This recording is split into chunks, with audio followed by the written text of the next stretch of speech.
पहलो hydrogen engine plant बना झारखंड पनत रे रांची प्रोजेक्ट भवन रे सिरो मंत्री Hemant Soren memorandum of understanding रे साइन कदाय और बड़ा नवा कामी हरा रे टाटा मोटर्स टाटा कामिन साथे झारखंड सरकार हो सेलेक्ट को तहना दारायकान ऑक्टो रे नवा जहां प्रोजेक्ट को बनादा नवा हाइड्रोजन इंजिन प्लांट इदी काते नवा आगाम दिन रे मिड नागामे तैयार नौका बड़ा कारण नवा पहलो धा नौका मेटांग इंजिन हाइड्रोजन इंजिन प्लांट बना भारत दिसम रे और झारखंड पनत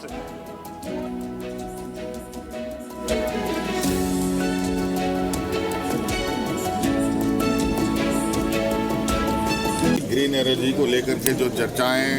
और गोष्ठियाँ होती हैं, इस विषय पर टाटा मोटर्स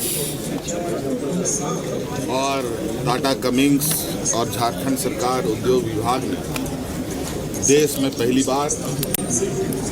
एक ऐसा कदम बढ़ाया है जहां हाइड्रोजन से अब गाड़ियाँ चलेंगी और उसका निर्माण सारे झारखंड में होगा और झारखंड के साथ साथ देश के विभिन्न हिस्सों में इसका इस्तेमाल किया जाएगा। तो निश्चित रूप से जो पर्यावरण परिवर्तन है, जलवायु परिवर्तन है, जो चिंता का विषय है, उस चिंता को कम करने में झारखंड का आज का ये समारोह एक मील का